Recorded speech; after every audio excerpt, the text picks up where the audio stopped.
Chaque année, en Belgique, plus de 70 millions de tonnes de roches sont extraites des entrailles de la Terre. Une activité indispensable, qui inévitablement transforme le paysage.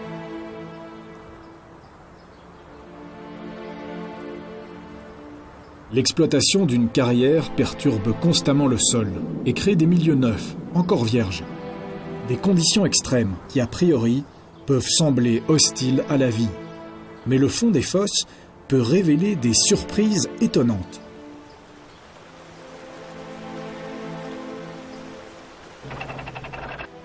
Des petites mares qui sont recreusées régulièrement et dans lesquelles il n'y a encore pas de végétation ou très peu de végétation. Ce côté pionnier, c'est très intéressant. Il y a plein de plantes rares, plein d'animaux rares qu'on ne trouve que dans les carrières, ou presque.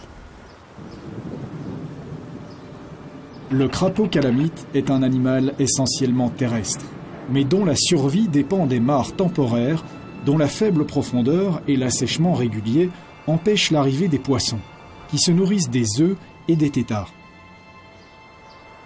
Fragiles et incroyablement résistants à la fois, ils sont capables de survivre dans une simple ornière créée par le passage d'un engin. Dans les zones plus dégagées, c'est le petit gravelot qui a élu domicile. Sur les pelouses pionnières générées par l'exploitation, une simple dépression lui suffit pour pondre ses œufs.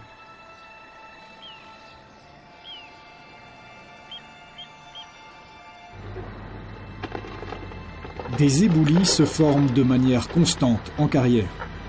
C'est l'abri idéal pour divers reptiles, tels que la coronelle lisse. Non venimeuse, cette couleuvre se nourrit principalement d'un autre habitant des éboulis, le lézard des murailles.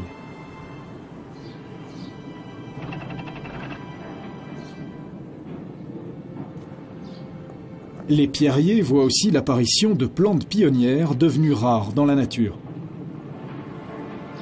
Pendant l'exploitation de la carrière, vont apparaître des milieux qui sont favorables à toute une série d'espèces qui n'étaient pas là avant que la carrière ne soit en place. Et pour autant qu'on s'en préoccupe, on va pouvoir les maintenir sur le site, voire par certains aménagements en amener encore d'autres. C'est sur ce constat qu'est né le Life Inquiries, un programme dont l'objectif est la mise en place d'actions en faveur de la biodiversité au sein des carrières en activité.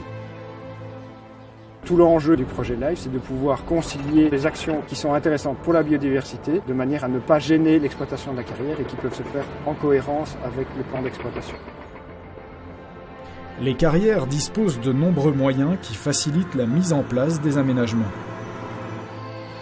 Les produits de la production ainsi que la disposition de machines permettent l'installation contrôlée de pierriers qui offrent un abri aux reptiles et aux batraciens. C'est surtout de la planification et de l'organisation. On essaie vraiment de synchroniser notre activité journalière à la réalisation des actions qui sont vraiment ciblées sur le projet LIFE.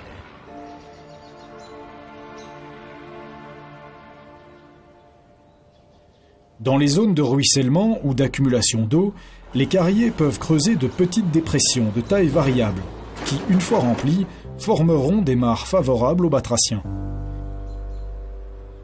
La rocaille des alentours se voit ensuite colonisée par diverses espèces pionnières qui complètent ce mini-écosystème.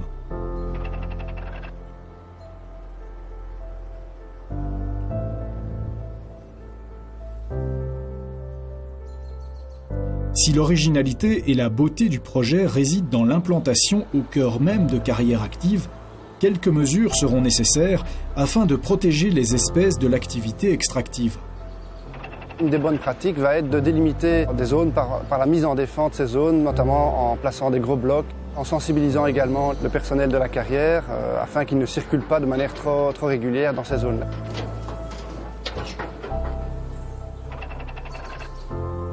Les zones de refuge ainsi créées peuvent combiner différents types de milieux pionniers afin d'augmenter le nombre d'espèces visées. Les zones propices à leur installation sont nombreuses, à condition qu'elles restent inexploitées durant quelques années. Mais comment assurer la pérennité à très long terme des habitats créés ? Le projet LIFE s'appuie sur un concept novateur de gestion dynamique de la biodiversité. Lorsqu'un secteur de la carrière contenant des habitats doit être exploité, on créera préalablement une nouvelle zone refuge dans un secteur définitivement ou temporairement inactif. En hiver, en l'absence des populations, les pelouses et leurs semis y seront transférés. La disponibilité permanente d'habitat est ainsi assurée, sans entraver la progression de l'exploitation.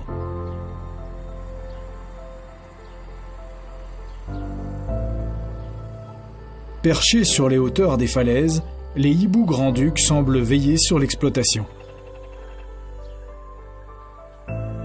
Aux abords des anciennes fosses inondées, l'abondance de poissons attire des oiseaux d'eau, tels que le goéland cendré. Dans les falaises meubles des zones de stockage, c'est l'hirondelle de rivage qui a trouvé refuge.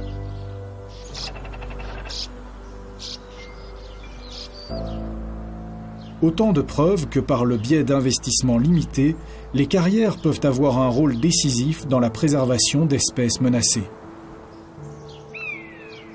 Le projet LIFE unit scientifiques et carriers dans un effort commun, visant la mise au point de nouvelles approches de développement de la biodiversité. Les premiers résultats, bénéfiques pour tous, illustrent la possibilité d'une réelle symbiose entre l'homme et la nature. Avec la contribution financière du programme LIFE de l'Union européenne.